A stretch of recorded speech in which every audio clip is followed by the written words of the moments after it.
Muy bien. Bueno, bienvenidos a la clase muestra del curso de latín para principiantes.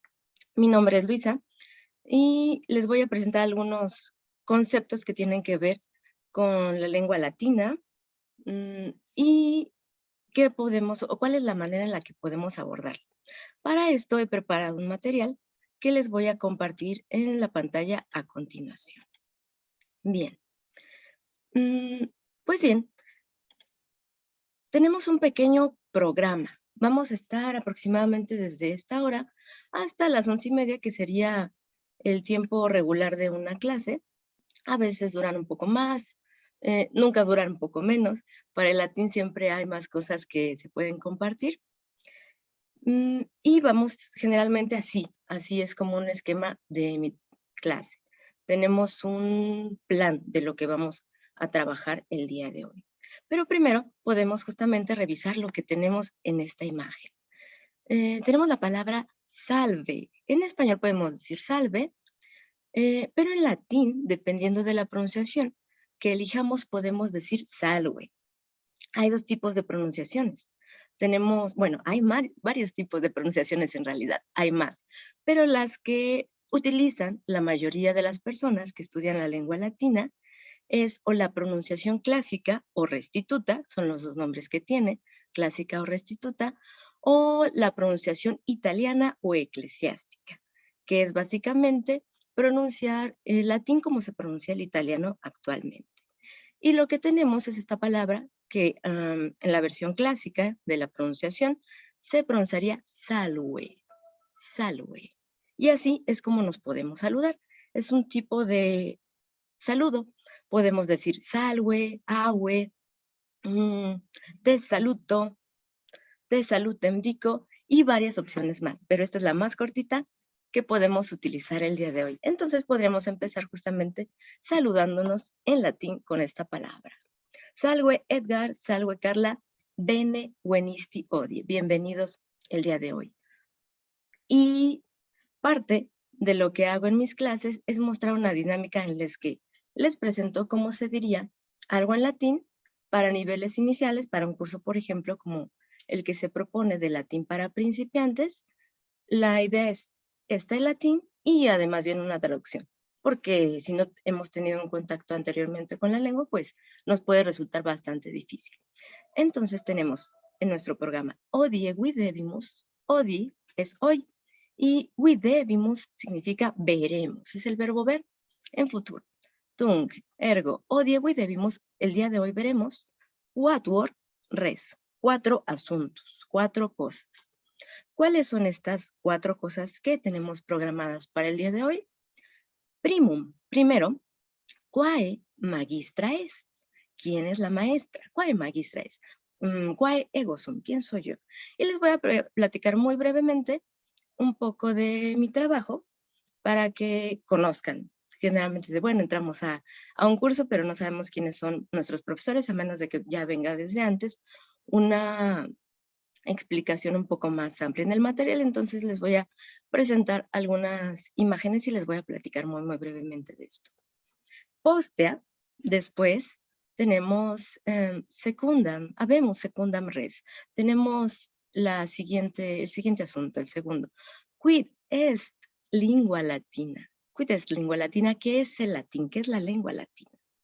Pero no lo vamos a ver a una manera de una exposición histórica, que también es otra forma viable de revisar el tema, sino que les voy a presentar algunos textos que a mí me parecen representativos de lo que ha significado el latín a lo largo de la historia. Pero me centraré en el periodo que conocemos como clásico. Esto es del siglo I antes de Cristo al siglo I después de Cristo. Tertiam rem, quae nos videbimus hodie. El tercer asunto que veremos el día de hoy es cur discemus linguam latina. Cur significa por qué o para qué. Y discemus significa aprender. Entonces, ¿por qué o para qué aprendemos la lengua latina? Ahí me podrían comentar tal vez un poco de cuál es el interés o por qué decidieron entrar a la clase muestra. Y yo también les presentaré algunas nociones de las razones que he visto frecuentemente de por qué nos podríamos interesar por esta lengua. Et postremo, y para terminar, y ya en el último punto, quatuor remque nos odieguidebimus, el cuarto asunto que veremos el día de hoy, es quomodo hoc facimus. ¿De qué manera? Quomodo hoc facimus, lo hacemos. ¿Qué es este lo hacemos? Tiene relación con el tercer punto, ¿de qué manera aprendemos la lengua latina? Y les voy a presentar, probablemente este es el punto en el que dure un poco más la clase, les voy a presentar las dos tendencias que se han presentado a lo largo de la historia, de los tipos de acercamientos que podemos tener a la lengua latina, y ahí veremos cómo es que yo abordo el latín en estas clases. Muy bien. Abetisne Roganda, ¿tienen alguna pregunta hasta ahora? No, todo bien. Bien. No, todavía no tampoco. Ok, perfecto. Tunc pergimus. Entonces, continuamos. Muy bien. Primum, ¿cuál magistra es? ¿Quién es la maestra? Aquí les quiero presentar muy brevemente quién soy yo, pero más bien quiero presentarles a algunos de mis alumnos. Nomen mi es Luisa, hispanique, español, latine, latín. Nomen hispanique, mi, Luisa es. Sed latine nomen mi es Aloisia. Mi nombre en español es Luisa, Luisa Hidalgo Ramos, y en latín, latine, es Aloisia. Pueden utilizar cualquiera de los dos. Muy bien. Yo estudié letras clásicas en la UNAM, de donde egresé en el 2011. A partir de ese entonces me integré a un proyecto que se llamaba Museo Británico Americano en México, de donde tuve la oportunidad de coordinar el área de literatura. Y aquí quería presentarles algunas fotos de unos eventos que tuvimos durante ese tiempo. Tenemos, por ejemplo, me iré primero en la parte de abajo, algunas fotos del trabajo en clase. Cuando teníamos este proyecto, era un programa de 2 años, de 8 cursos. Una vez finalizados estos, que realmente nada más tuvimos dos egresados, aquí tengo, por ejemplo, a una de mis exalumnas, a Betania, y también a Oscar, presentaron, como pueden ver, tal vez un poquito pequeño, pero al fondo, algunos proyectos que tienen que ver con una traducción propia de un texto latino original. Ahí nos podríamos ir a la división de qué es un texto original y qué otras cosas podemos trabajar en latín. Bueno, básicamente, en un principio trabajamos textos escolares, textos que están graduados para que podamos acercarnos poco a poco, paulum paulis, pero poco a poco, a la lengua latina. Y después, bueno, aquí tengo más alumnos de varias generaciones, algunos que pudieron asistir a esa presentación, y por aquí en medio ando yo.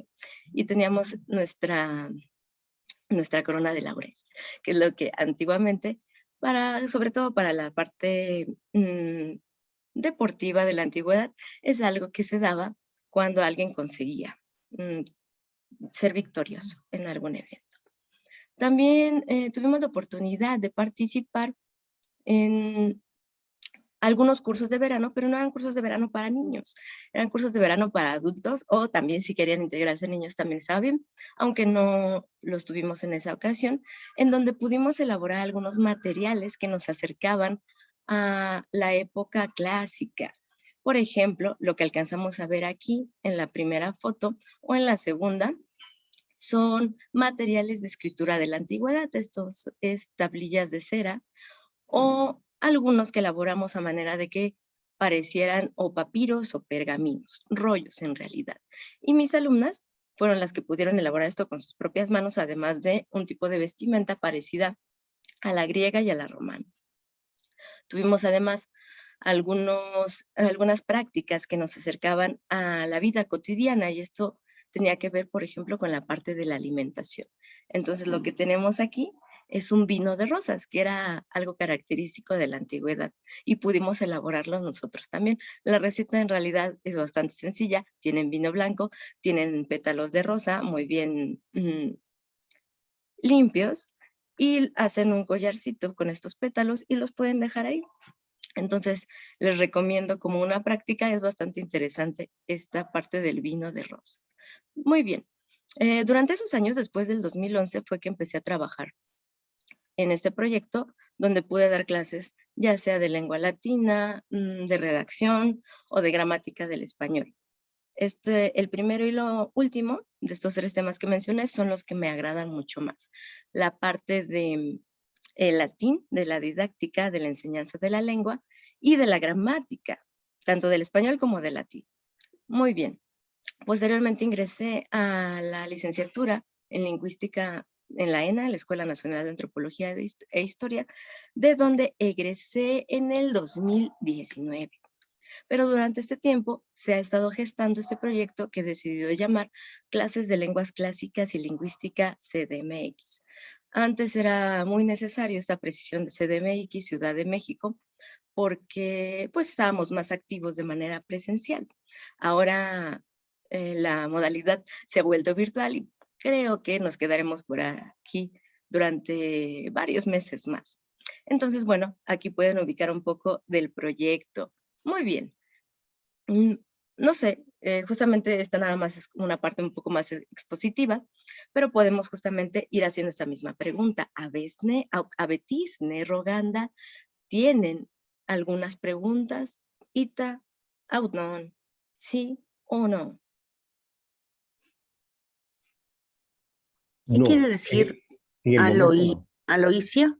A ver, si quieres primero, Carla, y ahorita Sí. la pregunta de Edgar. Aloisia es mi nombre en latín.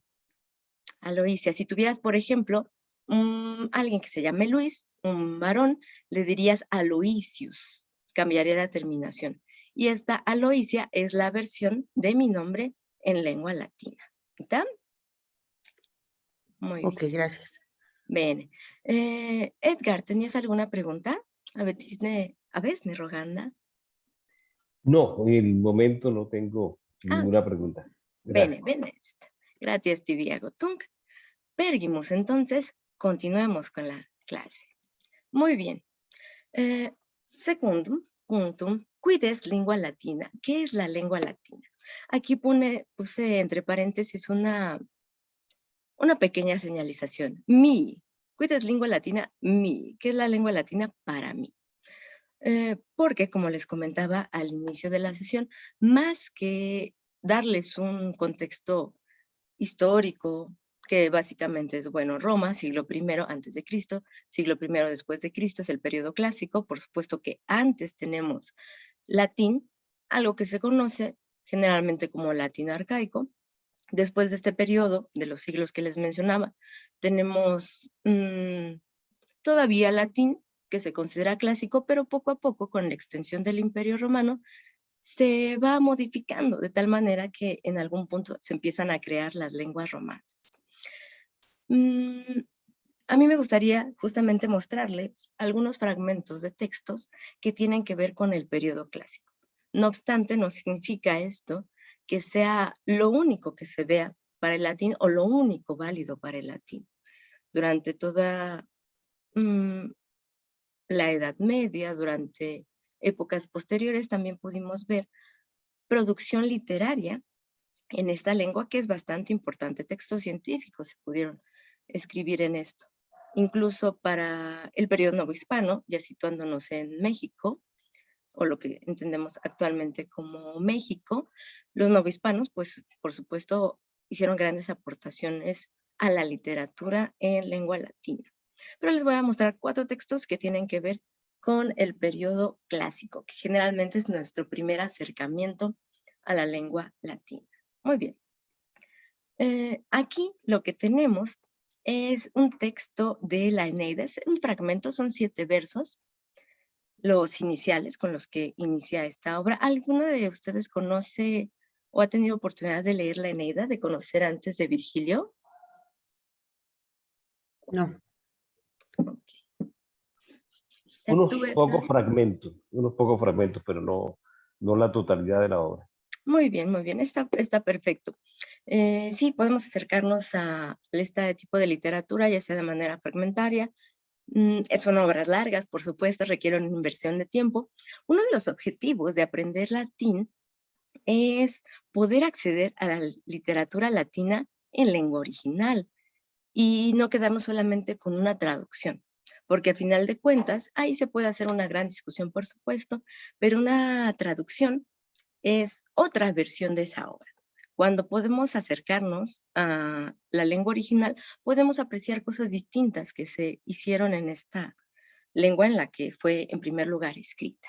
Muy bien, entonces vamos a leer este fragmento y les voy a platicar algunas cuestiones que tienen que ver. Muy bien, Virgilio fue un poeta romano, se considera prácticamente como uno de los grandes poetas romanos y vivió aproximadamente en la época de Octavio Augusto, el primer emperador romano. De hecho, se considera a veces que esta obra fue hecha a petición de Augusto, de cierto modo, para justificar su posición en el poder. Más allá de eso, en realidad es una obra literariamente de la que podemos aprender bastante. Está en verso, casi no tenemos, actualmente si queremos algo tal vez como de tipo o crónica o historia, o incluso una narración, una novela, pues se hace en prosa, no se hace en verso. Sin embargo, ellos contaban parte de su mitología, de las hazañas, de tanto de los héroes como de los dioses o de otros elementos en verso. Esto era épica. ¿Y qué es la épica? Es el género literario propio de las hazañas. Y esto en un verso que se conoce como hexámetro dactílico. Primero lo voy a leer como si fuera prosa. Entonces tenemos algo así. Arma virumque cano, Troiae qui primus saporis. Italiam fato profugus laguiniaque venit. Litora, multum ille et terris jactatus et alto. Vi superum saevae memorem Junonis opira. Multa quoque et velo passus dum conderet urbem. Inferretque Deos latio genusunde latinum. Albanique patres, atque altae Moenia Roma. Pero veamos qué significa todo esto. Les voy a leer una traducción de este texto. Entonces, de esta pequeña parte que tenemos aquí. En español, una versión sería esto. Canto a las armas y al varón que, el primero, de las playas de Troya, prófugo de lado, llegó a Italia y a las costas lavinias, habiendo sido lanzado mucho aquel en tierras y alta mar por la violencia de los dioses, a causa de la ira memoriosa de la cruel Juno, y habiendo sufrido también muchas cosas por la guerra, hasta que fundó la urbe e introdujo a los dioses al Lacio, de donde la raza latina y los padres albanos, y las murallas de la Alta Roma. Muy bien. Entonces, la Eneida es una obra bastante importante porque es una manera de recuperar y ligar a los orígenes de los romanos, de los latinos, con los griegos y a su vez con los dioses. Si yo leyese, esto es bastante interesante. En la antigüedad, toda la parte que tenía que ver con poesía no se leía, digamos, leía en silencio, es algo que tenemos de manera común actualmente, sino que todo se tenía, o una lectura era en voz alta. Entonces, tanto la pronunciación como el ritmo eran dos aspectos esenciales, sobre todo cuando nos encontrábamos con un texto en verso. La primera lectura que realicé fue como si fuera prosa, ¿no? Como si no tuviéramos ningún verso. Y ahora voy a hacer una versión de cómo lo podríamos escuchar en verso. Esto es cómo se podría pronunciar siguiendo el esquema de un hexámetro dactílico. Entonces, nos quedaría algo más o menos así. Arma virumque cano Troiae qui primus saboris Italiam fato profugus laguiniaque venit. Litora multi letteris jactatus et alto, qui superum sevae memorem Junonis obiram. Multa quoque velo passus dum conderet urbem. inferretque Deos latio genusum de latinum, albanique patres, ad qual te moenia Romae. Ellos, los romanos, y también es una costumbre que viene desde los griegos, cantaban su poesía. Lo que hice probablemente no fue precisamente un canto, sino más bien como un tipo de recitación rítmica, en el que se respeta una estructura del tipo con una vocal larga, luego dos espacios breves, y una vez más larga y breve, breve, de tal manera que nos queda larga, breve, breve, larga, breve, breve, larga, breve, breve, larga, breve, breve, larga, breve, breve. Algo del tipo arma virumque cano troyae qui primus aboris. Y es una lectura bastante distinta a como si fuera prosa. Arma virumque cano troyae qui primus aboris. Muy bien. Entonces, este es un pequeño acercamiento a lo que podemos observar en este fragmento de Virgilio, de una obra que es bastante representativa. Betis Neroganda, ¿tienen algunas preguntas hasta ahora?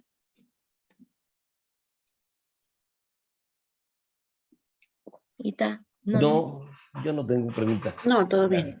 Tunc, bene esto, tunc pergimos, entonces continuamos. Vamos a ver otros 3 fragmentitos de obras literarias. Este es mucho más pequeño. Catulo, uno de los poetas romanos más conocidos, pero justamente es conocido por el tipo de obra que tiene. También es en verso. Su poema más breve, son 2 líneas, sin embargo, es de los más recordados, tal vez justamente porque solamente en 2 líneas resume bastantes cuestiones. Tengo, por ejemplo, Odi et amo, quare it faciam, fortasse requiris, nescio, sed fieri sentio et excrucio. Una traducción al español aproximada podría ser algo como odio y amo. ¿Para qué lo hago? Quizá te preguntes. Nescio, no sé. Sed fieri sentio et excrucio. Pero siento que es hecho y me atormento. Y para entender esto, además de las propias palabras que tiene, podríamos remitirnos muy, muy brevemente a la historia de Catulo. Catulo es un poeta que falleció bastante joven, vivió aproximadamente 35 años, pero durante su juventud tuvo amoríos con una mujer casada, con Clodia, a la que en su poesía, para ocultarla, la llamó lesbia, en honor a Safo de Lesbos. Safo de Lesbos fue una de las poetisas griegas más recordadas y por supuesto también de las pocas que tenemos en producción poética que llegó hasta la actualidad. Entonces, con estas cuestiones de que era un amorío, de que a veces le hacía caso y a veces no, pues el pobre Catulo se encontraba a veces en esta situación del odi et amo, odio y amo. ¿Y por qué lo hago? Quizá tú te preguntes, ¿por qué hago esto? ¿Por qué me pasa? No lo sé, pero siento que sucede. Siento que esto es hecho. No es como siento que lo hago, sino que siento que esto es hecho. Prácticamente siento que esto es hecho sobre mí. Et excrucior, y me atormento. Entonces, todo el sufrimiento que puede tener por una cuestión de tipo amorosa. No sé, este es muy breve. Si a alguno de ustedes les gustaría leerlo. Odi et amo, quare it faciam, fortasse requiris, nescio, sed fieri sentio, et excrucior. Tal vez a Edgar, ¿te gustaría intentar una lectura? Sí, vamos a intentar. Muy bien, ven, lee por favor. Odi et amo, quare it faciam fortasse requiris, nescio, sed fieri sentio et excrucior. Óptime, gracias Tibiago, benefiquiste, muy bien, lo hiciste muy bien. Y aquí podemos empezar a notar algunas diferencias que tenemos en la parte de la pronunciación entre el español y el latín. Por ejemplo, en faciam, no decimos faciam, sino decimos faciam. Cuando menos esto sucede para la pronunciación clásica o también llamada restituta. ¿Qué más tenemos? requiris. La U después de la Q siempre va a sonar requiris. Tenemos otro sonido de la C ante una I. No decimos en la segunda línea al principio necio, sino nescio. Y en la última palabra también tenemos este fenómeno de una C ante una I.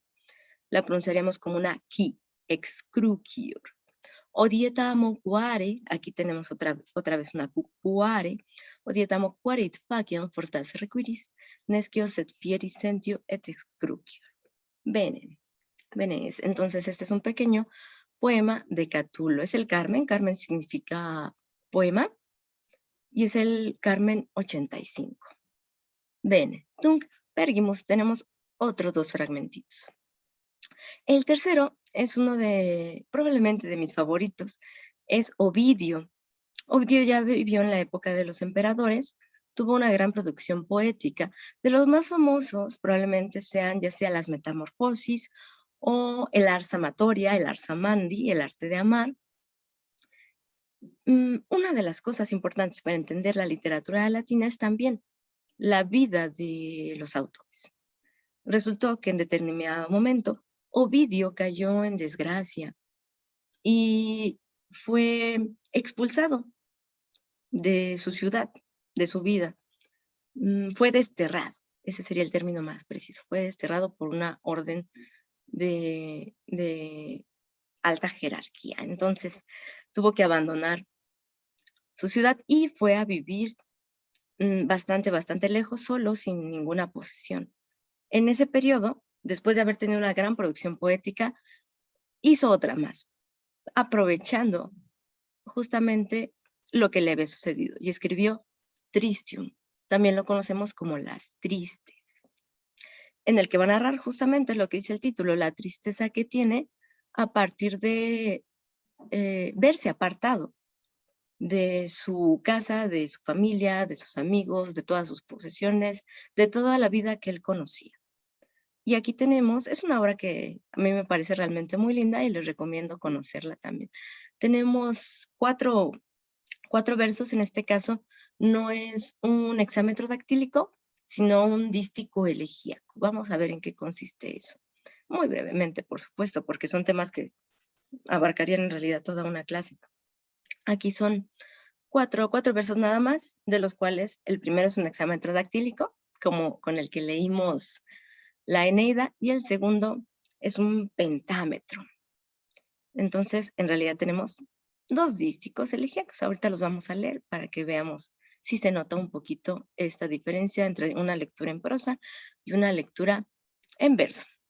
Muy bien, pero primero hacemos una lectura en prosa, como si fuera prosa, como si no estuviese en verso.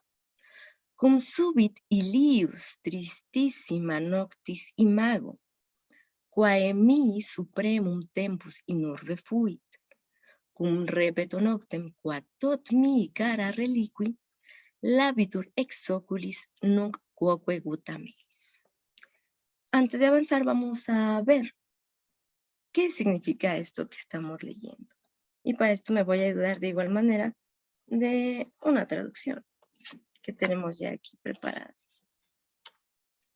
Lo que nos dirían estos 4 versos sería algo así. Cuando me llega la imagen tristísima de aquella noche, en que fue para mí el último tiempo en la urbe, cuando evoco la noche en que dejé tantas cosas queridas para mí, una gota resbala aún hoy de mis ojos. Si nos damos después la oportunidad de revisar este texto, pues nos vamos a encontrar con cosas todavía más bonitas. Muy bien, entonces este texto es el inicio de la narración del momento en el que tuvo que partir, donde ya estaban los soldados diciéndole ya no puedes estar aquí, ya es tu último día en la ciudad y tienes que empezar a caminar a otro lado ahora. De hecho, lo escoltaron hasta la región en donde fue desterrado. Bien, entonces, si yo hiciese una lectura métrica a manera de un dístico elegíaco, podría sonar algo más o menos así.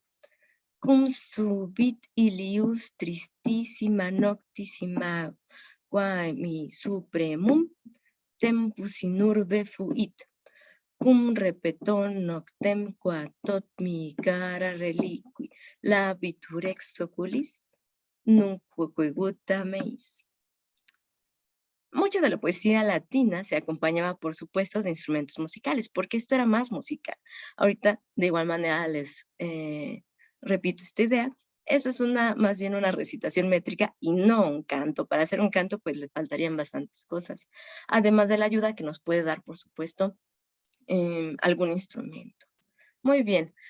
Ya nos ayudó Edgar a leer el poema de Catulo. No sé si Carla, ¿te gustaría ayudarnos a leer este poema de Ovidio, estas 4 líneas, para que ensayemos un poquito de cómo se pronuncia el latín? Sí. Bien, entonces, lee eso, lee por favor. Cum subit illus tristissima noctis imago, quae mi supremum tempus in urbi fuit, cum respeto noctem, qua tot mi cara reliqui labitur ex oculis nunc quoque, bueno, eso está difícil, Sí. gutta meis. Óptime, Benes, muy bien, gracias Tiago, gracias. Sí, estos fragmentos, esto es lo primero que nos podemos encontrar entre el español y el latín, que se escribe igual, usamos el abecedario latino nosotros para el español, pero se pronuncian algunas cosas distintas y como hablantes de español ya hay unas cosas que están internas en nosotros, entonces, es decir... Sí, como la Q, ¿no? Sí, por supuesto. El cuocue va a ser algo que a todos los alumnos les cuesta trabajo en un principio.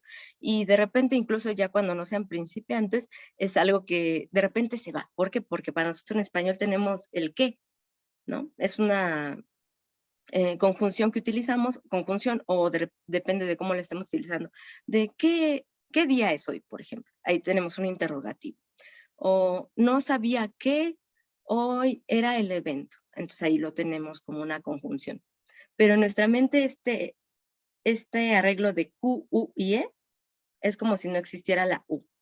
Y de repente empezar a estudiar latín, a lo mejor justamente el quo, que es algo que no manejamos en español, sí, ahí dice, ok, esto es totalmente diferente, sí, hay una entrada más a hacer una pronunciación distinta, pero en el que, que, cambiarlo nos puede costar un poco más trabajo, además de que son quo, que, dos seguiditas, entonces puede resultar difícil al principio, y es nada más como que empeñarnos un poquito más en eso, pero todo esto, como prácticamente cualquier otra cosa, se hace con la práctica. ¿Cuál es la correcta al final? O sea, Quoque. quoque, ok. Quoque. Siempre pronunciando la U que está después de una Q. Quoque. Muy bien. ¿Y qué más tenemos aquí de algo que sea diferente al español? Cum subit illius tristísima noctis imago, quae, aquí tenemos otra vez, no importa lo que venga antes, no, más bien después, ¿no? Si es una vocal simple, doble, siempre esta U va a pronunciarse. Quae mi supremum tempus in urbe fuit, cum repeto noctem qua tot mi cara reliqui, labitur ex oculis nunc quoque gutta meis. En la pronunciación clásica prácticamente todo se pronuncia. Hay palabras que van a coincidir con otras lenguas. Por ejemplo, me parece que aquí no tengo alguna, pero son formas iguales o al francés o al italiano o incluso al español, y para nosotros es extraño, sobre todo cuando es una lengua extranjera, pensar en esta idea de que tenemos que pronunciar todo, pero justamente regresamos a la primera noción. Con la práctica se va trabajando y justamente con hacer algunas presiones como de este tipo de la pregunta que hacías, Carla, ¿no? De cuál es la pronunciación en este punto, cómo se debería de hacer. Y eso siempre va a depender, por supuesto, de la pronunciación que elijamos. En este caso, cuoco, en la pronunciación que tú quieras, italiana o clásica, siempre se va a pronunciar, pero hay otras cosas que van a ser distintas. Muy bien, ok. ¿Tienen alguna pregunta hasta ahora? Abetisne, Roganda. ¿No? No. Óptime. Tung. Pergimus. Continuamos. Y ya por último, tenemos este fragmentito de Cicerón. ¿Han escuchado hablar de Cicerón? Es que es un favorito mío, entonces. Sí, hemos escuchado de Cicerón. Muy bien. ¿Qué has escuchado? Cuéntame así súper brevemente. ¿Algún dato? Bueno, él tiene un gran orador. En efecto. Fue un senador. Uh-huh. Fue muy influyente en el Senado. Escribió muchos libros. Fue un legislador que escribió mucho sobre las leyes. Bueno, tuvo varios tratados. Uh-huh. Y es citado mucho sobre todo en libros de leyes. Uh-huh. Y también pues en literatura, no sé si en la filosofía tanto, pero sí es considerado uno de los grandes clásicos de la literatura latina. En efecto. Muy, muy bien. Sí, por supuesto, todo lo que dices básicamente, gracias, Edgar, es digamos, el currículum es una palabra latina, de Cicerón. Él se destacó sobre todo por esta parte de orador. Se le considera incluso el mejor orador romano. Los griegos, de los que pudo abrevar, de los que pudo aprender, que fueron sus profesores tanto de retórica como oratoria, que son dos aspectos que están ligados en la cultura clásica, tanto para griegos como latinos, lo reconocen como alguien que pudo llevar a la lengua latina este aspecto de la representación pública en voz alta, de compartir algo. Básicamente sí, su mayor producción está dedicada a la parte legal, pero no de manera técnica necesariamente, sino son sus discursos, ya sea para defender o para atacar. Entonces tenemos textos de defensa, textos de invectiva, textos de ataque, porque él funcionaba de ambas maneras. Si pudiésemos dejarlo en términos muy, muy simples, pues sería como un abogado y a veces defiende y a veces no defiende, ¿no? Muy bien, en esta ocasión lo que tenemos, bueno, Cicerón en algún momento de su vida apoyó a Pompeyo, pero Pompeyo fue vencido por Julio César. No obstante, Julio César, en vez de aplicarle algún castigo o simplemente asesinarlo, como sucedía con los enemigos, decidió perdonarle la vida, pero digamos que de cierto modo lo invitó a retirarse de la vida pública, de la vida en la que podía afectarlo de alguna manera. Cicerón se retiró y durante esos años de retiro escribió algunos textos que justamente van con esta parte más bien filosófica, y el que tenemos el día de hoy es un fragmento de Amicitia. De Amicitia significa acerca de la amistad. Este no está en verso, esto es solamente prosa, pero vamos a ver qué dice. Entonces vamos a leer un poquito.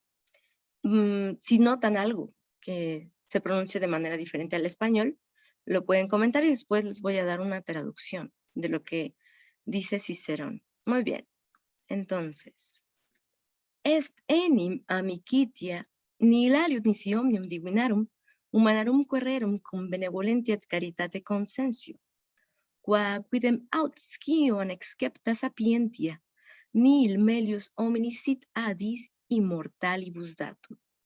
Divitias alii praeponunt bonam alii igualitudinem, alii potentiam alii honores, multi etiam voluptates, veluarum hoc quidem extremum, illa autem superiora caduca et incerta, posita non tan inconsilis nostris quam infortunae temeritati, qui autem in virtute summum bonum ponunt, praeclare illi quidem sed haec ipsa virtus amicitiam et gignit et continet, nec sine virtute amicitia esse ullo pacto potest.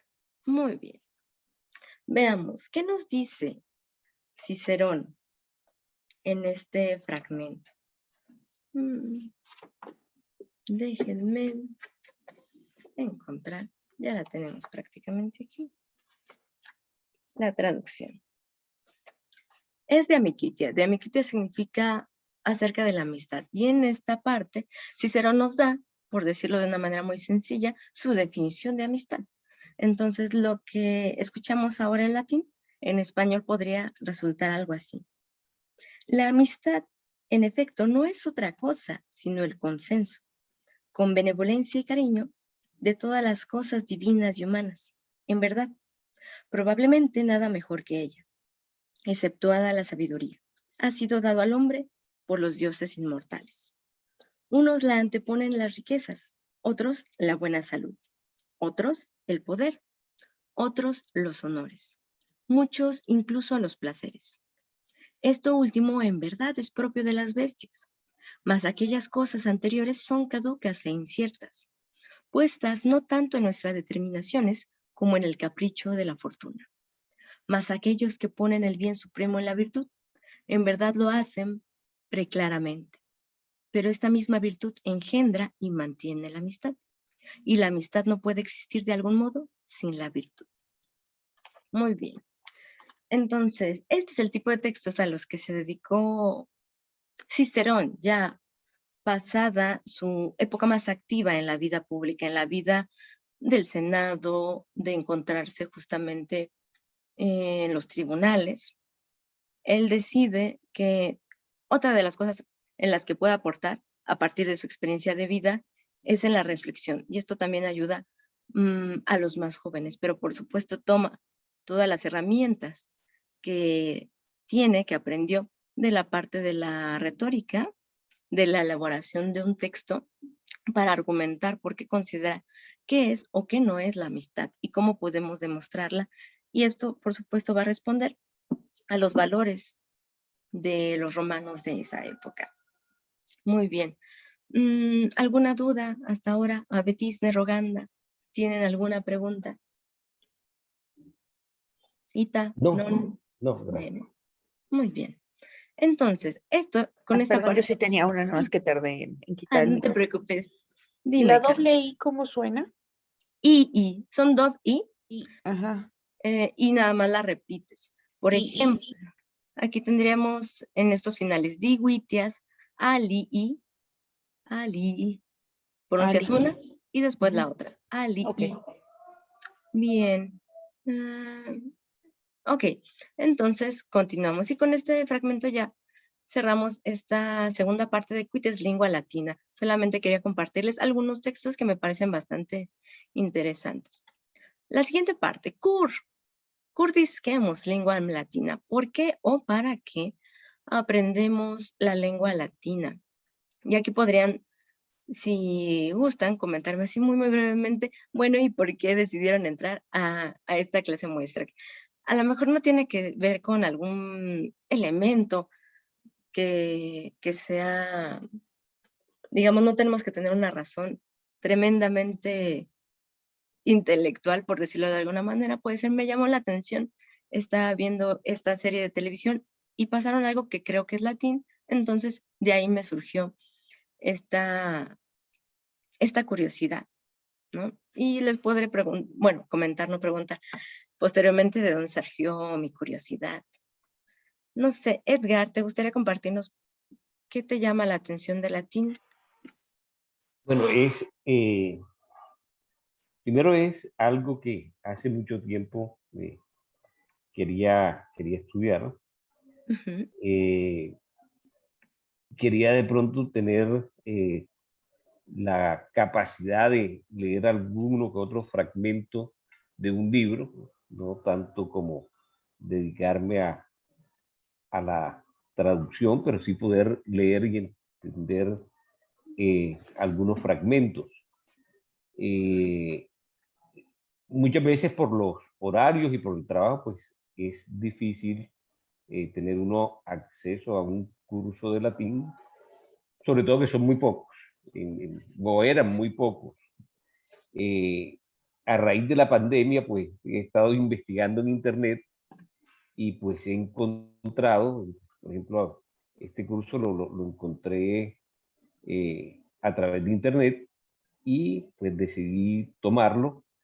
He tomado ya algunas clases con con el método de Hans Orber, Ujú.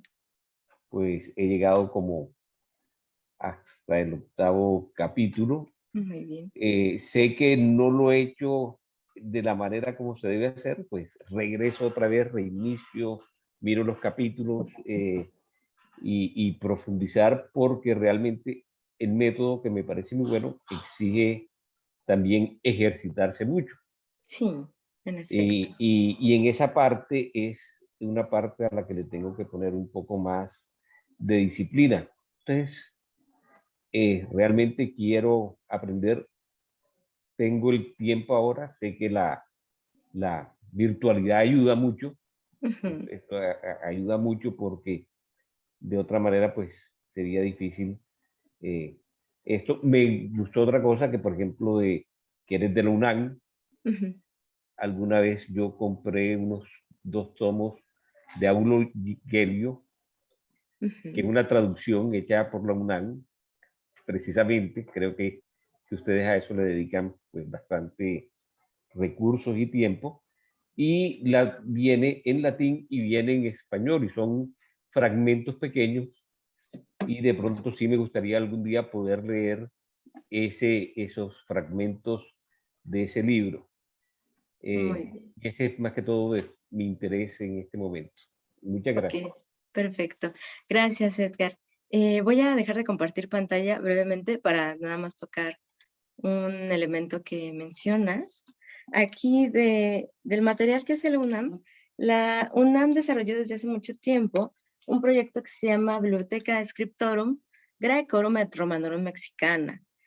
Justamente aquí tengo a Cicerón, en donde vienen dos de sus escritos, que es Catón el Mayor o de la Vejez, o Lelio de la Amistad, de donde leímos de Amicitia, uno de estos. Y como mencionas, yo sé que a veces, bueno, la pantalla nos resulta como un poquito complicado, pero en una de estas partes viene la versión en latín y aquí enfrente viene en español.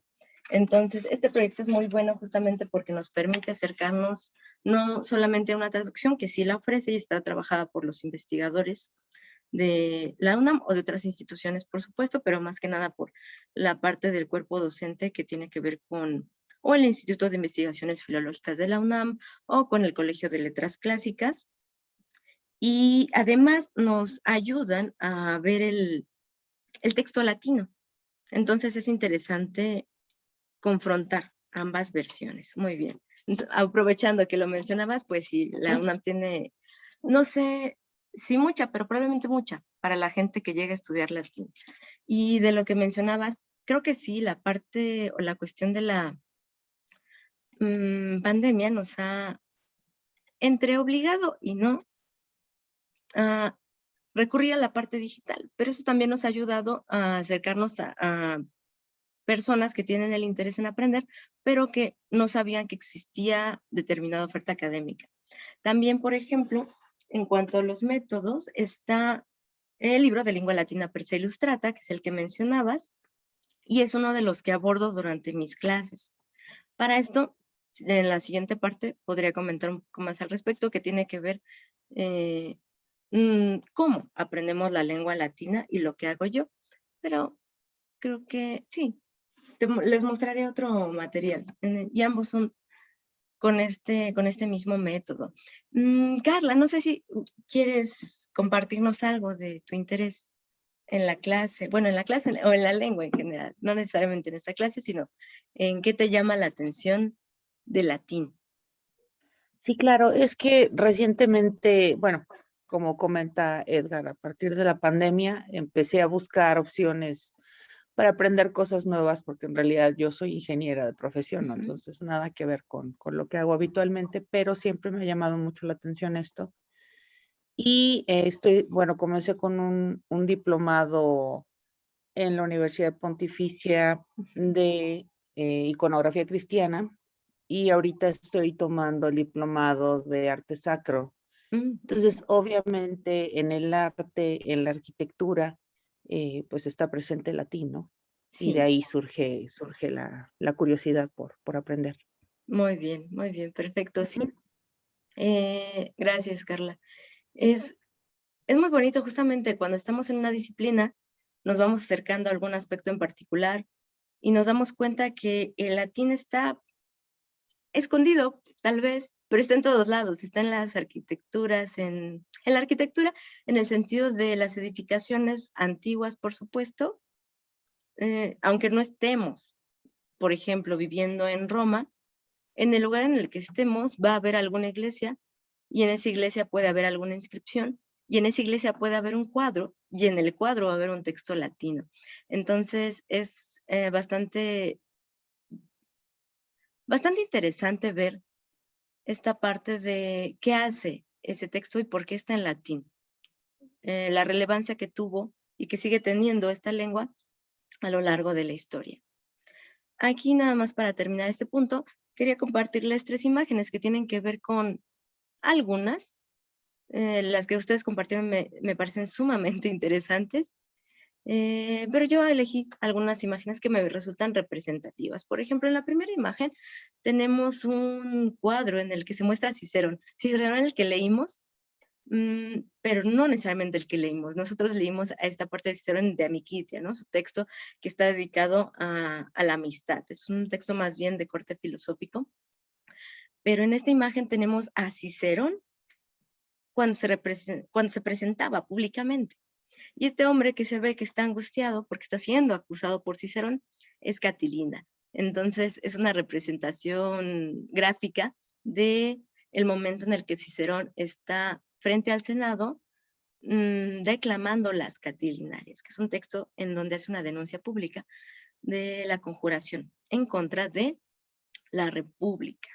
Estos intentos de eliminar el Senado, dejar el poder para una sola persona, que sí, en efecto, ocurrió posteriormente, pocos años después de esto, ya muerto Cicerón, digamos, empezó a centrarse el poder en una sola figura y ya posteriormente entra a la parte que podemos nosotros llamar imperio, pero todavía estábamos aquí en la parte de la república.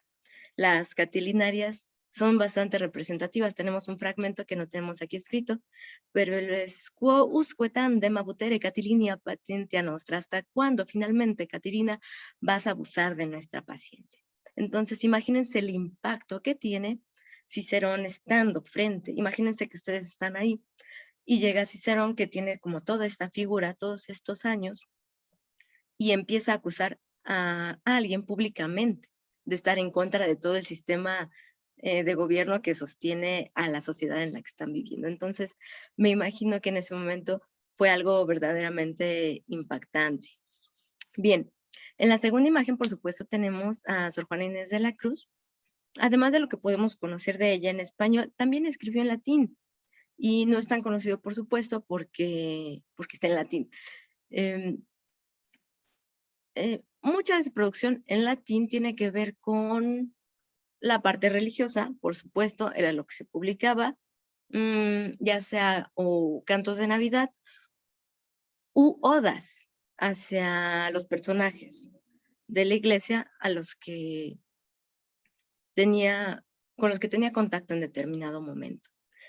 Lo que tiene de interesante, por supuesto, Sor Juana Inés de la Cruz, es que está esta anécdota que ella misma relata y que otros confirman de que pudo aprender latín en 20 lecciones. A esto, digamos, podemos acudir a la idea de que Sor Juana era una mujer enteramente dedicada a cultivarse y estaba en un mundo en el que le permitía hacer todo esto. Además, se han hecho investigaciones, por ejemplo, de los que mencionaba Edgar, en esta parte de lo que hace la UNAM, tenemos un doctor que es el doctor Tarcisio Herrera Sapien, que ha hecho un libro, bueno, lo tengo por aquí al lado tengo todos mis libros, y voy a dejar de compartir la pantalla para que lo veamos un poco mejor. Es Historia del Humanismo Mexicano, y está editado por Porrúa, pero en tiene un capítulo, se llama Historia del Humanismo Mexicano, sus textos y contextos neolatinos en 5 siglos. Es bastante interesante porque nos permite conocer no solo a Sor Juana, sino a más personajes que tuvieron que ver con cómo llegó el latín a México o en general a América. Los padres que llegaron y tuvieron contacto con las poblaciones que aquí estaban y cómo empezaban a transmitir la doctrina cristiana, la doctrina católica, y cómo algunas de las personas que ya estaban aquí pudieron adoptar sin mayor problema. Entonces tenemos personas trilingües que hablaban tanto español o castellano, como tengamos preferencia en llamarlo, su lengua, una lengua indígena, su lengua propia, y además latina. Entonces a ellos se les ha conocido a lo largo de la historia como los indios latinistas, lo cual es bastante sorprendente poder manejar a un nivel bastante avanzado estas tres lenguas, sobre todo el latín, que hasta la fecha nos puede resultar de repente complicado. En uno de estos capítulos, el doctor Tarcisio Herrera Sapien está dedicado totalmente a Sor Juana Inés de la Cruz y nos platica los 5 niveles de latín que manejaba. Entonces, a veces podemos encontrarnos textos de ella en los que parece que no sabe latín, pero en realidad está jugando. Y si se hace un estudio más profundo, nos podemos dar cuenta de que sabe latín, simplemente está haciendo un poco de burla. ¿Por qué? Porque tiene la capacidad de manejar esta lengua a un nivel que nos permite hacer varias interpretaciones de distintos niveles de un texto, que en primer lugar puede parecer una oda a un personaje de la iglesia, y en otro lugar parece un texto más bien ingenioso, no burlándose de la iglesia, sino burlándose de otros aspectos que tienen que ver con la época. Entonces es bastante interesante. Está en línea, está disponible en una página de la UNAM. El artículo completo, pueden entrar a la página del Instituto de Investigaciones Filológicas y buscar más o menos esta idea. Si el artículo tiene este mismo nombre, El humanismo lírico de Sor Juana, pueden buscarlo así y van a encontrar el trabajo disponible, tienen acceso abierto.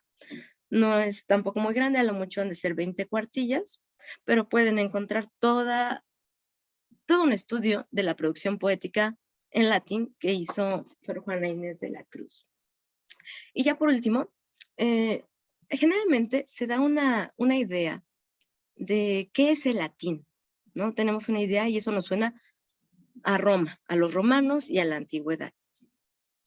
Como hemos visto en este segundo punto, pues no solo se limita a los romanos. No solo se limita, en tal caso también, a lo que tiene que ver con la iglesia. También podemos encontrar textos de carácter científico en latín, en la actualidad, pero durante toda la historia. Y en esta tercera imagen lo que quería presentarles es un texto de Kepler que se llama Stella Nova. Y es una observación astronómica. Es un texto que se desarrolló totalmente en latín. Antes, a nivel universitario, pues era la lengua que se manejaba. Hasta hace no tanto tiempo, todavía incluso en México, algunas instituciones para presentar un trabajo académico, para obtener un grado académico, la ponencia tenía que hacerse en latín independientemente de la disciplina, porque así justamente empezó la universidad. Entonces podemos encontrarnos ponencias médicas para obtener el grado de médico en la antigüedad, y pues tenían que ser tanto escritas como presentadas de manera oral y sustentadas, justamente creo que esa es la mejor expresión, sustentadas en latín. Y hacer toda la respuesta que tuvieran lo que ahora llamamos sinodales en esta misma lengua. Entonces es bastante interesante. Aquí tenemos Kepler, que es astronomía.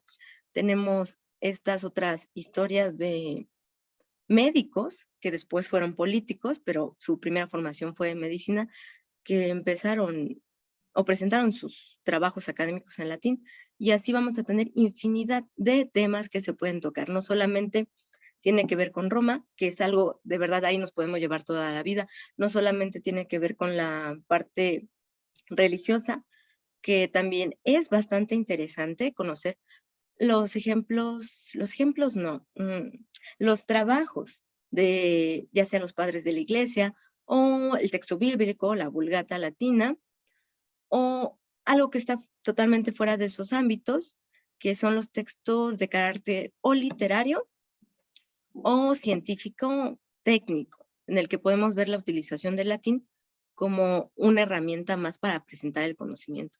Por eso la consideramos como una lengua universal. Actualmente, pues podremos pensar, no sé, en el inglés, ¿no? Para algo que todo el mundo tiene que saber, pero si queremos ver qué se ha compartido en gran medida en el mundo, tal vez lo ideal sea para el mundo occidental, por supuesto, el latín, porque eso en cualquier lado casi era, antes del francés, la lengua en la que se podían entender todos, independientemente del lugar en donde estuvieras. Si sabías latín, aunque no supieras o francés, o italiano, o alemán, o inglés, se podía haber una comunicación y podías difundir tu trabajo, porque en otro lado iba a haber una persona que también podía comprender el latín. Muy bien. Y vamos a entrar a esta cuarta parte, en la que vamos a hablar un poquito de los métodos. Quomodo hoc facimus. ¿De qué manera lo hacemos? ¿De qué manera aprendemos latín? Ya vimos por qué podríamos aprender latín, todas las razones que podemos tener. Me compartieron algunas, les presenté otras, pero vamos a ver cómo o cuáles son las dos tendencias que, cuando menos en mi experiencia, he podido ver que actualmente se han dado. Y también, pues, esto aplica a lo largo de la historia. En primer lugar, tenemos métodos gramática, el método gramatical. En la UNAM, en la Facultad de Filosofía y Letras, nosotros aprendemos bajo el método gramática-traducción. ¿Por qué? Porque el objetivo es formar investigadores, traductores, que puedan, a partir de este conocimiento que nos brinda la gramática, ofrecer una traducción sustentada de por qué estamos diciendo, y ahí nos remitimos a esta primera idea del ejemplar, ¿no?, que teníamos aquí de Cicerón. ¿Por qué tenemos un texto que es tanto en latín como en español? ¿Cuál es su objetivo de no solamente presentar o un texto en español o un texto en latín, ¿no? Es que a partir de esto se puedan hacer investigaciones de otro tipo. Entonces esta es la base, pero vamos más allá. Ya entiendes el texto latino, ya puedes confrontarlo con la traducción al español o a cualquier otra lengua, pero ¿qué vas a hacer con eso? ¿Qué vas a hacer, por ejemplo, en el caso de el último texto que vimos? ¿Qué vas a hacer con la noción que tenía Cicerón acerca de la amistad? ¿Qué tipo de investigación puedes desarrollar, ¿no? Entonces, mucho del trabajo se enfoca en que adquiera los conocimientos que tienen que ver con la gramática de manera amplia. De tal manera que nosotros, egresados de la carrera, no salimos hablando o escribiendo latín, pero de que conocemos la gramática, sí la conocemos. Tenemos 8 semestres, tanto de esta lengua latina como de la lengua griega clásica. Bien, esa es una forma de estudiar el latín, de acercarnos. Es decir, ver toda esta parte de en qué consisten las palabras, qué grupos tenemos, cómo se modifican y cómo las podemos interpretar en un contexto ya de una oración o de un texto completo. Y a eso, por supuesto, se le tiene que sumar toda la parte contextual. ¿Quién lo escribió? ¿Cuándo lo escribió? ¿Dónde lo escribió? ¿Para qué lo escribió? ¿Y qué ideas podemos encontrar en eso? Muy bien. Ese es el método gramática-traducción. Les voy a mostrar un ejemplo un poco más adelante en la siguiente lámina. Después tenemos el método natural. El método natural es a lo que apuesta el método de lengua latina per se ilustrata de Orberg. Y me parece que está bastante bien pensado. Orberg era tanto lingüista, entonces tiene un sustento en esta parte, tanto en un especialista en las lenguas clásicas. Entonces, es un método que no va a introducir, en primer lugar, toda esta parte de textos ya como los que vimos, sino va a empezar con textos graduados, textos que pudiésemos decir de cierto modo artificiales, pero están preparados para que puedas terminado o los cursos, porque son varios niveles, que puedas acercarte ya, ahora sí, a los textos originales, que son como los que vimos ahora. Muy bien, el método natural tiene que ver más con la idea de desarrollar habilidades de comprensión. Entonces, no va a enfocarse de entrada o no va a enfocarse la mayor parte del método en que conozcas o categorías gramaticales o conjugaciones. Ciertamente la gramática va a estar ahí, el texto ya la coloca. Simplemente lo que pasa es que no la nombra de manera enfática. Se enfoca más en la parte de que se comprende el mensaje, de que hay una comprensión lectora de la situación que se está desarrollando, más allá de decirte cómo se declina, cómo se conjuga, cómo se hacen todas esas modificaciones o cuáles son las estructuras que tiene. Las vamos a ver y las vamos a aprender, pero prácticamente no nos vamos a dar cuenta de eso. Eso es uno de los grandes aportes que tiene el método gramática traducción. Y además tenemos este otro, no sé si lo alcancen a ver, voy a compartir tantito. Este otro es el método de Forum, que es del Instituto Polis de Jerusalén, y también apuesta por la parte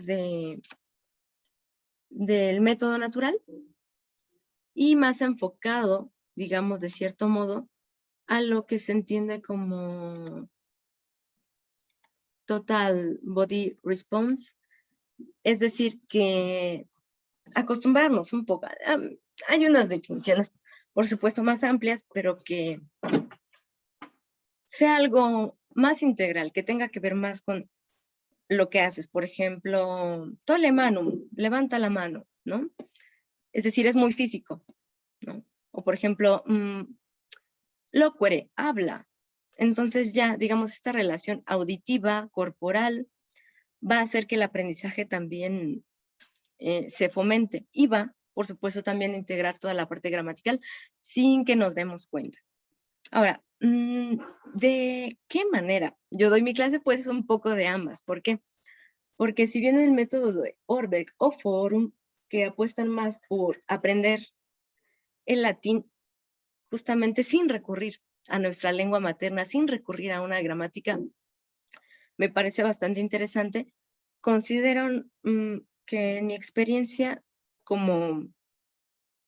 tanto como profesora como compañera de un grupo en el que se manejaba el método Orbeck y se manejaba muy bien, me he dado cuenta que esta parte gramatical sí falta. No hay que enfocarse demasiado en esto, en la parte gramatical. Creo que sí se aprende con la ejercitación, con los ejemplos, con poner énfasis y atención en las estructuras que se nos están presentando, pero sí de repente hay que dar un poquito de resumen, de decir, ¿qué es lo que estamos aprendiendo? ¿No? Si quisiera ponerlo en un esquema, ¿cómo me quedaría este esquema? Y el método natural lo que nos aporta es algo que de verdad no tiene el método gramática traducción, que es, no tenemos o no se forma con el método gramática traducción un vocabulario básico, tenemos que recurrir casi siempre al diccionario, no tenemos esta memoria auditiva porque no leemos en voz alta los textos y no podemos hacer alguna interacción que nos ayude a comprender más los textos originales porque estamos muy enfocados en de traducir, traducir, traducir. Entonces, a mí me gusta hacer algo que sea más integral, que tenga las dos cosas y que pueda desarrollar tanto la sección o la habilidad de comprensión, que es a final de cuentas lo que queremos hacer con el latín, comprenderlo, el texto que tenemos enfrente en cualquier formato, ya sea en un edificio, en un manuscrito, en un libro impreso,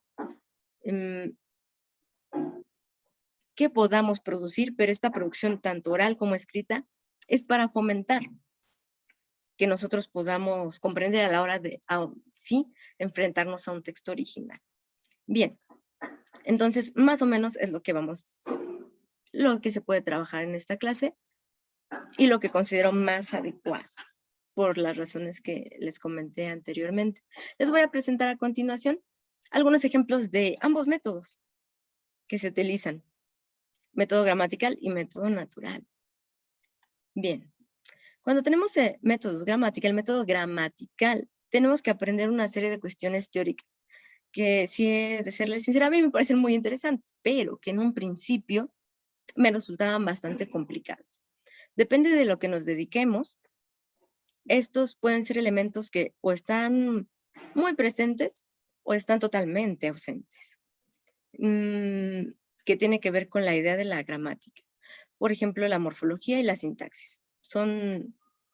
La gramática consiste en más elementos, pero en el caso del latín nos vamos a centrar en dos aspectos.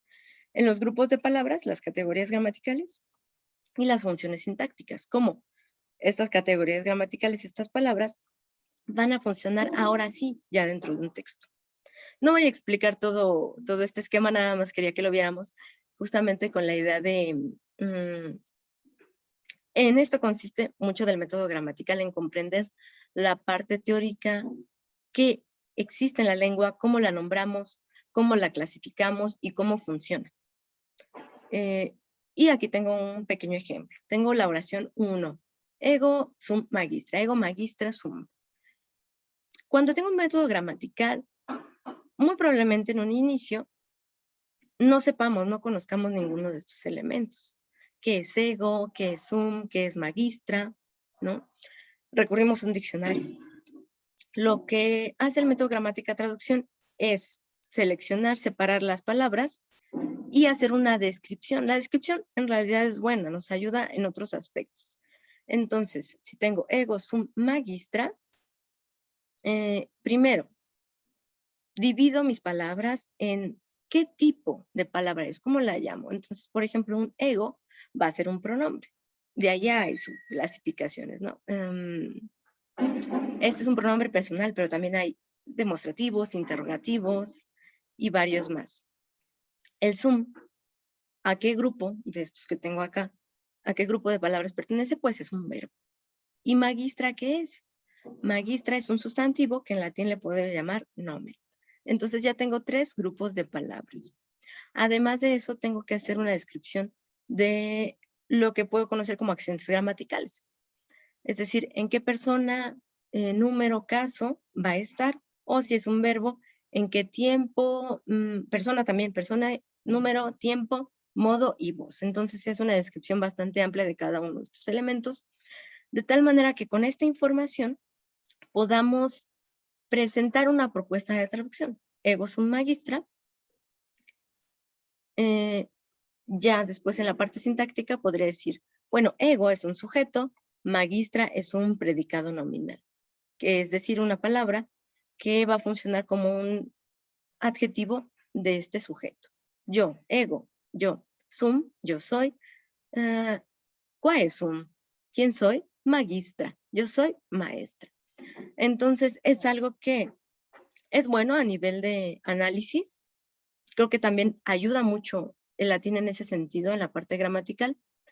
Pero también es muy bueno adquirir este método o esta habilidad a partir del método natural, porque yo puedo decir ego, tú, ¿no? Ego sum, tú es. Y a partir de una serie de ejercicios y repeticiones, no repeticiones amplias, sino repeticiones bien consideradas, se puede entender la parte gramatical sin necesariamente nombrarla, pero sabemos utilizarla. Y lo más importante aún, sabemos reconocerla cuando nos la encontremos en un texto. Entonces, no necesariamente trabajamos todo esto, pero a veces sí. Es como de, bueno, tengo el verbo sum, viene de un verbo ese es su infinitivo, y a mí me gusta ver, por lo menos en una clase, bueno, tengo sum es est, sumus estis sunt, ¿no? Que tengan toda la conjugación de un verbo. Ego sum, tú es, magistra est, nos, sumus, vos estis, magistra et discipuli sunt. Y ya tenemos aplicado un verbo con su pronombre y podemos elaborar más al respecto. Pero sí, hacemos una revisión breve de la parte gramatical. Eso es a lo que yo apuesto un poquito más, para que no nos quedemos nada más como en la idea del método natural. Una pequeña pausa aquí. No obstante, el método natural es bastante bueno porque nos ayuda a otros elementos. Les voy a colocar este pequeño videito que tengo aquí y me van a decir, bueno, ya lo habíamos visto al principio de la clase, pero ¿qué se puede entender de esta situación? Entonces le voy a poner play, dura muy poquito, menos de 10 segundos, y vamos a ver qué alcanzamos a ver.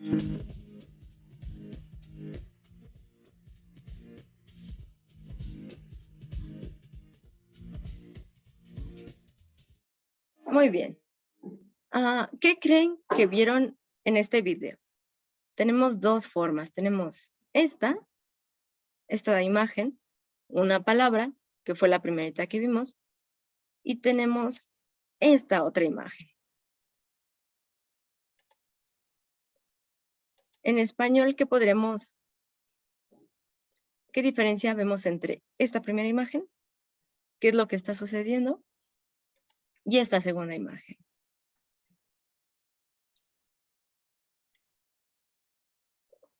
¿Qué me dirían? Pueden decir, no, la verdad no alcanzo a ver diferencia alguna.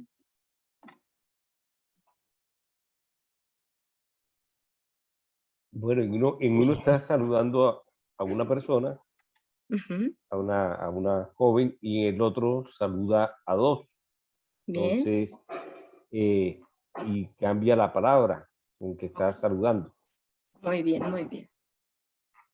Perfecto. Bene est. Gracias, Tibiago, Edgar. Sí, a lo mejor no hacemos un análisis muy grande de la palabra, es decir, el método natural no te diría, mira, salve es una segunda persona de singular del imperativo presente voz activa. Eso es lo que hace el método gramatical.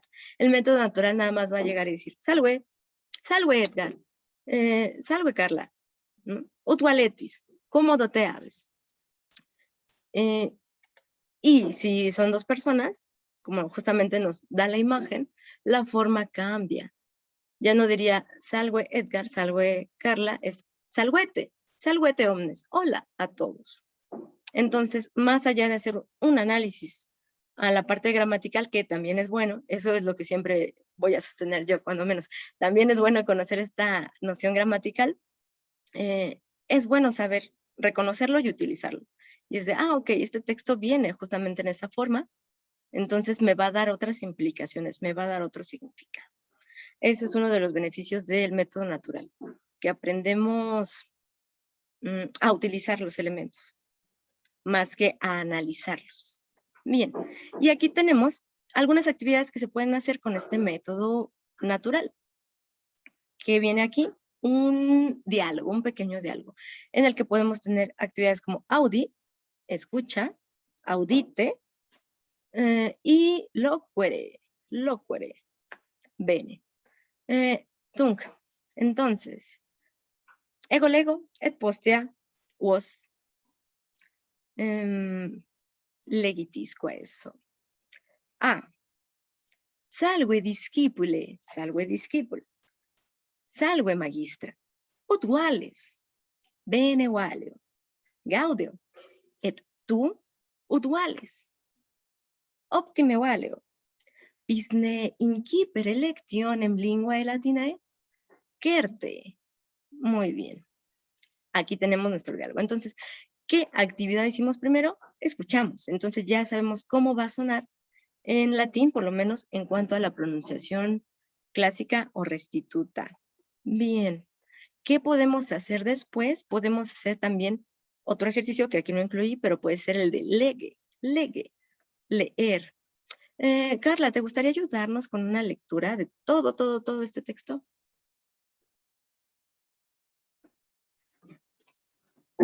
Ita outnon. Perdón. A ver.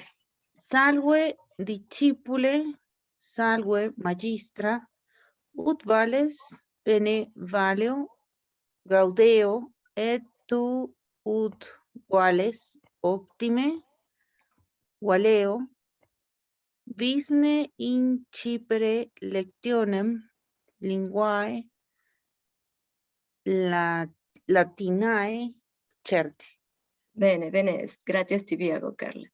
Ahí, por ejemplo, estabas utilizando un poco de la pronunciación italiana con incipere, certe, es algo que caracteriza la pronunciación Sí, es italiana que o como inglesa. he tomado un poquito de italiano, como que o sea, ahorita que lo estoy viendo le encuentro mucha similitud, más, por ejemplo, el salve lo usan pero con como V, ¿no? No como salve.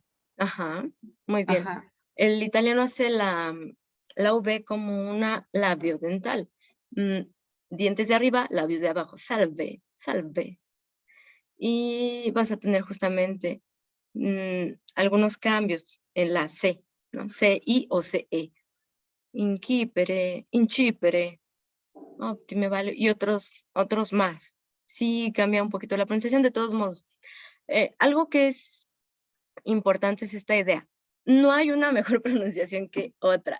Hay quienes pueden decir, ah, sí, pues el latín viene de Roma, ¿no? Y Roma está en Italia, de tal manera que lo ideal sería pronunciarlo a la italiana. No necesariamente es eso. Tampoco es que sea mejor pronunciarlo a la clásica, pues porque se llama clásica, ¿no? Y eso ya les da como un cierto carácter superior. No, todas las pronunciaciones son totalmente válidas. Hay más, las que les comento son las principales. No obstante, si hay otra variación y se quiere sostener, también es muy bueno. La que he hecho hasta ahora en los ejemplos que hemos visto es la pronunciación clásica, porque, porque sí, es con la que yo aprendí y ya la tengo más internalizada, ¿no? Pero también es bastante interesante y bueno, es bastante provechoso conocer las dos y poder ejercitar las dos en un texto. Y decir, por ejemplo, algo como salve discipule, discipula, salve magistra, ut vales, bene valeo, gaudeo, et tu ut vales, optime valeo, bisne incipere lectionem lingue latine certe. Y ya aplicando todas las reglas que tienen que ver con la pronunciación del italiano, podemos también optar por hacer esta otra pronunciación. Muy bien, entonces aquí me gustaría que Edgar me ayudase a leer. Ya vamos a sustituir. Lo que haría yo en este primer lugar, bueno, sería empezar con la letra A, tú eres la letra B, y ya no diría salve, discípule, sino salve Edgar. Y todo lo demás se va a quedar igual, pero ya podemos ejercitar el diálogo y hacer esta segunda actividad del ópere. Ita, potesne mi ayudare, Edgar, ¿podrías ayudarme? Sí, correcto. Hago la lectura de todo, solamente voy el A o el B. Te tocaría el B. Yo voy a hacer Bueno, A y tú vas a hacer B. ¿Ita? ita, ita. Bene, stunc ego incipio. Salve Edgar, Salve, magistra. utuales, Bene valeo. gaudeo, Et tu ut vales. optime valeo, visne incipere lectionem linguae latinae. Certe. Optime, bene. Gracias, Tibiago, Edgar. Muy bien. ¿Qué creen que pasó? Este es un diálogo, por supuesto. Ya tenemos la idea de qué es el salve, lo vimos al principio, salve, lo revisamos otra vez en este video. Pero, ¿qué entienden? Lo pueden compartir, por supuesto, en español. ¿Qué está sucediendo en este diálogo? No es como que requeríamos una gran precisión, sino simplemente de qué creo que está sucediendo, de qué creo que están hablando. Dicant, mico a eso, coméntenme. Bueno, ahí es un encuentro con el discípulo y la maestra. Ujú. Inicia saludando a la maestra, le contesta el alumno, contesta que está bien. El otro me imagino que cuando responde, Gaudio le dice que lo mismo, muy bien. ¿Y tú cómo estás? Óptima, estoy muy bien. Incipiar la lección de lengua latina. ¿Cierto? Bien, perfecto. Perfecto, gracias, Tibiago, Edgar. Muy, muy bien. Sí, entonces, a lo mejor no hemos visto como toda esta parte gramatical. Por ejemplo, decir, bene es un adverbio, optime también, el valeo que tengo aquí, es un verbo y está en una primera persona del singular de presente indicativo activo. El ne es una partícula interrogativa. Lectionem está en acusativo singular femenino y está funcionando como objeto directo del verbo inquipere, que a su vez está funcionando como objeto del verbo vis. Eso es toda la parte de gramática traducción. Es interesante, por supuesto. Más interesante entenderlo. Y además, incluso poder explicar la parte gramatical, pero en latín, porque eso nos refuerza bastante la idea. Entonces, si nuestro objetivo es comprender un texto, me parece muy bueno el método natural, porque no tenemos que hacer todo el análisis que teníamos previamente, pero si queremos entender algunas precisiones del texto, la parte gramatical sí nos va a ayudar. Decir, por ejemplo, mira, es que no dice salhuete, dice salwe. Significa que solo está saludando a una persona y no a varias, porque salhuete sería una segunda persona de plural. Entonces, tener esta argumentación gramatical a mí me parece bastante, bastante interesante. De tal manera que, ya, cerrando la sesión, les platicaría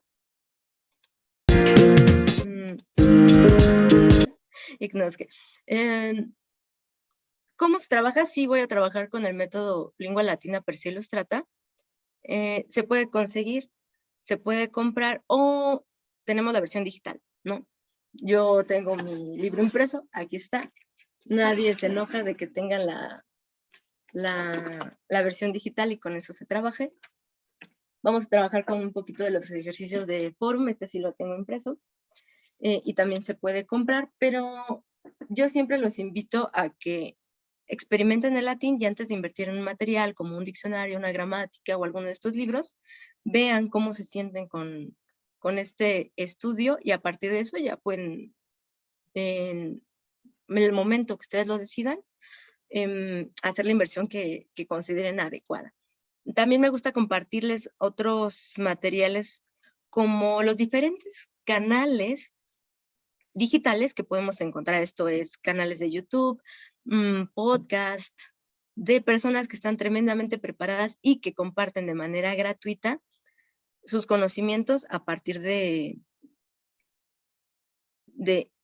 estos videos que van elaborando. Entonces, me gusta que los conozcan para que también tengan la oportunidad de aprender otras cuestiones. ¿Qué se proyecta para un curso inicial?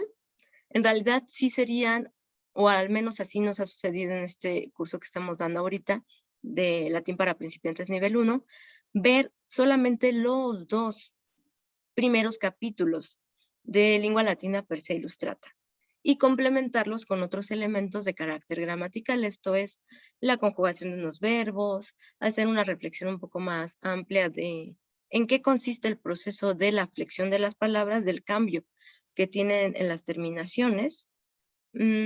Por ejemplo, antes tenía, me voy a regresar una laminita, linguam latinam. Todavía antes diría lingua latina. Y más donde estamos ahorita, linguae latinae. Si lo vemos, cambia la terminación. ¿Por qué cambia la terminación? Es una cuestión característica del latín. Es algo que llamamos declinación. Pero tenemos que entender bien qué es lo que sucede con esto. Y a veces recurrimos un poco a reflexionar acerca del español. ¿Qué sí tiene el español? ¿Qué no tiene el español? Y cómo a partir de nuestra lengua, de comprender su estructura, nos podemos acercar a comprender la estructura del latín. Muy bien. Quid plus. Etiam satis odie lingua latina. Ya es suficiente de latín por el día de hoy. Son 11:35. Y solamente nos resta algunas cuestiones que tienen que ver con un carácter técnico administrativo. Gracias, Tibiago. Gracias, Wobisago. Les agradezco mucho por haber estado en esta sesión. Tenemos algunos puntos. Cuando incipimus lecciones, cuando empezamos las clases, es el 10 de abril, el siguiente sábado. La hora es esta misma que tenemos, de 10 a 11:30. Y el curso de latín para principiantes nivel 1 consiste en 12 lecciones, 3 meses. La parte igual que tiene que ver con la cuestión administrativa es de cuánto cuesta. Aquí tenemos los precios, también se habían anunciado en la publicación, son 2,500 pesos mexicanos y tenemos la opción o de pagarlo completo desde un inicio o de pagarlo en parcialidades. Y aquí viene primer, segundo, tercer pago, la cantidad y la fecha estipulada para hacer este pago, pero bueno, ya es una cuestión que pueden considerar si deciden integrarse al curso Quid Plus. Si tienen algunas preguntas, a veces roganda, a veces roganda, escribe, audscríbete, eso, escriban, por favor. Y aquí tenemos nuestros canales de comunicación. Para nuestro correo puede ser clásicas y lingüísticas @gmail.com. También pueden escribirme en WhatsApp a este número o pueden encontrarnos, por supuesto, en redes sociales y aquí tenemos nuestros canales. Ediam, gracias, máximas, plurimas, máximas, gracias, Wobisago. Les agradezco mucho. Ed Waleas, Edgar, Waleas, Carla, Waleatis, Ed Beneque, Wobis. Sí. Cuídense y que estén muy bien. Bueno, no sé si tengan una pregunta antes de eso. Esta ya era nuestra pequeña conclusión, pero si tienen como algo que les gustaría comentar, también tenemos unos minutos para eso. Sí, yo tengo una pregunta, pero ustedes tienen este curso inicial. ¿Cuántos cursos son en total? ¿Cuántos tienen programados? Muy bien, es una pregunta muy, muy buena. A diferencia de una lengua moderna, que ya tiene programas muy bien establecidos, digamos como un inglés, el latín, yo diría que esto sucede en cualquier lengua, incluso inglés, francés. Una lengua se puede seguir estudiando, digamos, toda la vida, pero para que no se entienda de una manera errada, este comentario es de, los niveles se van abriendo dependiendo de lo que quiere aprender o hasta dónde quiere aprender el alumno. Entonces, según lo que he visto en este último curso que se ha abierto en la modalidad a distancia, alcanzamos a ver entre 2 y 3 capítulos de lengua latina per se ilustrata, ¿no? Si uno de estos libros tiene 35 capítulos, podemos hacer más o menos las cuentas de cuántos cursos corresponderían. No hay hasta ahorita digamos, este es un programa bien delimitado de, solamente hay 5 niveles u 8 niveles o 10 niveles y ya con eso se completaría. Depende mucho del avance del grupo, si están en grupo o del alumno si decide tomar la clase particular y de la frecuencia, por supuesto.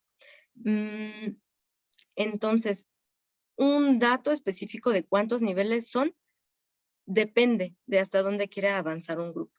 Si siguen trabajando, por ejemplo, después de Familia Romana viene el libro de Roma Eterna.